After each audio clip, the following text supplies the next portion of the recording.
بسم الله الرحمن الرحيم. عندي خبر عن كهربا وهتكلم عرض جاي لكهربا، وهنتكلم عن في وفد من نادي ليفربول موجود في مصر، وهقول لكم سبب وجود الوفد في مصر، وهنتكلم كمان عن مباراة الأهلي وسان داونز ومباراة الزمالك والترجي التونسي إن شاء الله، بالتوفيق للأهلي وبالتوفيق للزمالك إن شاء الله. كهربا جاي له عرض إماراتي للموسم القادم، إعارة في نادي إماراتي عايز ياخد كهربا إعارة للموسم من بدايه من الموسم القادم، عشان ما حدش بس يجي يقول لي كريم بيقول كهربا هيمشي دلوقتي، وما ينفعش طبعا اي حد يمشي دلوقتي ان القيد قافل يعني.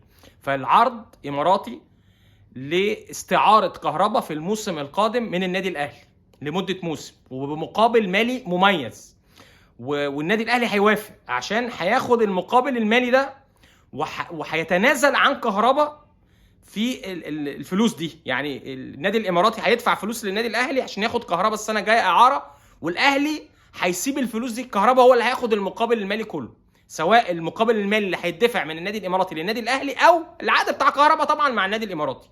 ففي عرض اماراتي لكهرباء للانتقال لاحد الانديه الاماراتيه بدايه من الموسم القادم، اعاره لمده سنه بمقابل مالي كويس هيساعد كهرباء ان هو يعوضه عن الدفع الغرامه اللي المفروض هيدفعها خلال الفتره الحاليه. وبيحاول كهرباء كمان او محامي كهرباء الدكتور اشرف عبد العزيز ان هم عملوا استئناف في الاتحاد الدولي عشان يأجلوا دفع الغرامه لشهر 7، عشان يبقى على طول بدل ما كهرباء يدفع من حسابه الغرامه الماليه، يبقى النادي الاماراتي على طول ياخدوا الفلوس من النادي الاماراتي في شهر 7 بدايه من الموسم القادم، وهم اللي يتحملوا الغرامه. وزي ما قلت لكم النادي الاهلي هيتنازل عن المقابل المالي اللي الاهلي هياخده من النادي الاماراتي، هيتنازل ليه الكهرباء، وايضا عقد كهرباء كويس مع النادي الاماراتي، وبالتالي هيبقى في مقابل مالي مميز جدا هيعوض كهرباء عن الفلوس طبعا بتاعت الغرامه اللي هتدفع لنادي الزمالك خلال الفتره القادمه. الحاجه الثانيه، في وفد من نادي ليفربول في مصر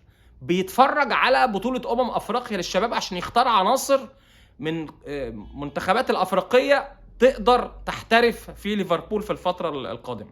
يعني الانديه الكبيره دايما في اوروبا بيبعتوا في بطولات افريقيا للشباب والناشئين، يعني زي كده لجنه تستكشف المواهب وتشوف اللعيبه في البطولات الافريقيه. وفعلا في وفد من نادي ليفربول هنا في مصر، ومتابعين على فكره 3 لعيبه من منتخب الشباب. احد ال3 اللي متابعينهم من منتخب الشباب لعيب بيلعب في النادي الاهلي، ويمكن كان في جلسه ما بين المسؤولين في نادي ليفربول او الوفد اللي هو موجود في مصر من نادي ليفربول مع المسؤولين في النادي الاهلي عشان بيتكلموا على اللعيب ده، لكن هم لسه بيتابعوا وبيشوفوا مستوى ال3 لعيبه اللي انا بقول لكم عليهم في منتخب الشباب، منهم لعيب في النادي الاهلي. عشان كده في وفد من ليفربول موجود في مصر حاليا، وعملوا جلسه مع المسؤولين في النادي الاهلي في الفتره الحاليه. مباراه خلي بالكم برضو اليو ديانج، يعني السنه الجايه النادي الاهلي برضه هيبيعه بمقابل مالي كبير، عشان كده النادي الاهلي تعاقد مع احمد القندوسي وجاب مروان عطيه عشان يقدروا يشتغلوا في الحته بتاعت اليو ديانج بعد ما يمشي في الموسم القادم. ولا زال حتى الان النادي الاهلي عايز مهاجم، ويمكن المهاجم اللي النادي الاهلي عايزه دايما، انا بسال المسؤولين في النادي الاهلي يقولوا لي احنا مركزين، هم ما بيقولوش طبعا بشكل علني، يعني انتوا عارفين المسؤولين في النادي الاهلي بشكل كده من خلال اصدقائنا بيقولوا لي دايما النادي الاهلي حاطط رقم واحد، المهاجم رقم واحد اللي هو عايز يتعاقد معاه موليكا اللي هو بيلعب في نادي بشكتاش التركي. لكن طبعا هنشوف بقى ايه القصه، هتنجح ولا مش هتنجح، عشان كان في فكره كده من فتره ان النادي الاهلي يدي بشكتاش التركي لاليو ديانج وياخد موليكا، والنادي الاهلي كمان ياخد مبلغ مالي، لكن لسه الامور يعني ما فيهاش جديد بالنسبه للقصه دي. مباراه الاهلي وسان داونز مباراه صعبه جدا، مباراه مهمه جدا للنادي الاهلي، وان شاء الله النادي الاهلي ربنا يوفقه في المباراه. خلي بالكم فريق سان داونز فريق كويس جدا، عنده 6 نقط، كسب القطن الكاميروني وكسب الهلال السوداني، متصدر المجموعه. مباراه الاهلي بالنسبه له مباراه برضو للصعود، فمباراه مهمه. النادي الاهلي طبعا مش هيسكت، النادي الاهلي بعد خسارته من الهلال جه عمل ماتش كويس قوي مع اسوان في اسوان وكسب 3. النادي الاهلي مركز بشكل كبير، واللعيبه عارفه والنادي كله عارف ان المباراه دي هي مباراه يعني العوده مره اخرى للصداره في او المنافسه في المجموعه. فماتش مهم، انت ما تلاعب سان داونز هنا في مصر وانت خسران من الهلال، فلازم تكسب سان داونز هنا. النادي الاهلي مستعد كويس واللعيبه مركزه بشكل كويس جدا، وبرده مباراه اسوان فرقت معنويا شويه مع لعيبه النادي الاهلي. تشكيله الاهلي في المباراه، يعني انا شايف التشكيله المثاليه للنادي الاهلي في المباراه: محمد الشناوي في حراسه المرمى، علي معلول ناحيه الشمال، ناحيه اليمين محمد هاني، في قلب الدفاع محمود متولي ومحمد عبد المنعم، في نص الملعب ديانج وحمدي فتحي، قدامهم قفشه، عبد القادر شمال، حسين الشحات جناح يمين، وكهربا. دي التشكيله الامثل اللي كولر بيفكر ان هو يبدا بيها مباراه سان داونز ان شاء الله. انا متوقع النادي الاهلي هيكسب سان داونز 2-0 2-1 ان شاء الله. النادي الاهلي يقدر يكسب وياخد 3 نقاط عشان يعني يمشي بشكل كويس في المجموعه.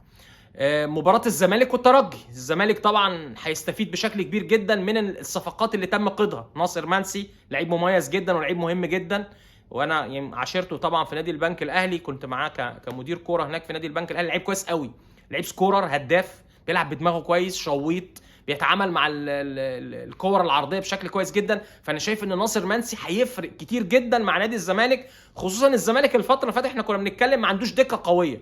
فناصر منسي لعيب مهم جدا، وقيده في نادي الزمالك وسافر مع الفريق الى تونس، ان شاء الله يكون ليه دور كبير في نادي الزمالك الفتره الجايه. احمد بالحاج نفس القصه، اللاعب المغربي اللي كان بيلعب في نادي اسوان، لعيب مهاري، هيقدر شويه يبقى الزمالك عنده فاعليه هجوميه. ان احمد بالحاج مش عايز اقول زي اشرف بن شرقي، ولكن عنده مواصفات هجوميه كويسه، حريف مهاري، بيخترق من العمق، بيسدد، بيعرف يعمل اسيست، بيعرف يجيب جون، من اللعيبه المميزه جدا احمد بالحاج.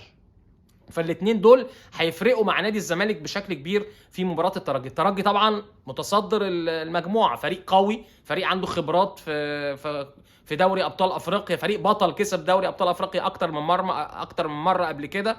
فماتش صعب، جمهور التونسي موجود، جمهور الترجي في رادس، مباراه في تونس هناك، ماتش صعب جدا، والترجي متصدر زي ما قلت لكم. فمباراه هم كمان بيعتبروا ان المباراه دي الزمالك مش في احسن حالاته في الفتره الحاليه، فبيعتبروا ان الفوز على الزمالك هو مفتاح الصعود. يبقى الترجي كسب ماتشاته كلها وصعد، فماتش صعب جدا على الزمالك. اتمنى ان الزمالك يكسب، لكن طبعا في الظروف اللي الزمالك بيمر فيها، فلو الزمالك قدر يتعادل يبقى كويس مش وحش. طبعا عايزين المكسب وامنياتنا ان الزمالك يكسب ويكمل في البطوله ويبقى بشكل كويس، لكن ماتش صعب جدا، خصوصا ان هو في تونس وامام جماهير الترجي، والترجي كمان حالته المعنويه عاليه جدا. تشكيل متوقع لنادي الزمالك، انا نفسي مستر فيريرا يلعب، هو هيلعب 3-4-3 ده اكيد يعني. هيلعب بمحمد عواد في حراسه المرمى، عبد الغني وحسام عبد المجيد ومحمد طارق، او حمزه المسلوسي، ممكن يلعب بحمزه المسلوسي على حساب محمد طارق، ان حمزه المسلوسي طبعا تونسي والاجواء كلها في تونس يقدر يتعامل معاها، فعنده خبرات، فهيلعب بالمسلوسي وعبد المجيد ومحمد عبد الغني. وهيلعب باك رايت او لاعب نص ملعب ناحيه اليمين سيد نيمار، ناحيه الشمال هيلعب محمد عبد الشافي. احمد فتوح طبعا يعني ما مسافرش حتى مع الفريق. في نص الملعب في نبيل عماد دونجا، وفي سيف فاروق جعفر. في الخط الهجومي احمد سيد زيزو، واتمنى ان هو يبدا بناصر منسي كمهاجم، ويحط سيف الجزيري ناحيه الشمال، هيعمل قوه هجوميه كويسه جدا، او يلعب بسيف الجزيري مهاجم ويحط بقى ابراهيم انضاي، يحط احمد بالحاج ناحيه الشمال. لكن اتمنى ان هو يلعب بناصر منسي كمهاجم، ويحط سيف الجزيري كمهاجم من ناحيه الشمال، هيعمل جبهه كويسه جدا مع ناصر منسي، والاثنين يبقوا هدافين، واحمد سيد زيزو من ناحيه اليمين. وهيبقى في بقى موجود شيكابالا، وفي اكتر من لعيب موجود على دكه البدلاء. وخلي بالكم ممكن يلعب باثنين هاف ديفندر، يعني ممكن يلعب بنبيل عماد دونجا ومحمد اشرف روق عشان يقفل الملعب كويس. ان فريق الترجي طبعا فريق مميز. انا بقول لكم كل الاحتمالات اللي ممكن يعملها فيريرا في المباراه القادمه. اتوقع تعادل الزمالك، اتمنى طبعا فوز الزمالك على الترجي هناك، لكن اتوقع تعادل الزمالك مع الترجي. وبس بعد كده بشرط بقى ان الزمالك لازم يكسب ماتشاته كلها اللي على ارضه الفتره اللي جايه، انه كان خسر طبعا من شباب بلوزداد قبل كده، فلازم يكسب الترجي في المباراه اللي بعد اللي جايه في مصر هنا، ولازم يكسب المريخ السوداني في مصر في المباراه الاخيره، ولازم يروح الجزائر يعني يتعادل على الاقل مع شباب بلوزداد. فان شاء الله بالتوفيق للاهلي والزمالك، ويتمنى لهم كل التوفيق في اللقاءات القادمه. ونتمنى التوفيق كمان لمنتخب مصر للشباب امام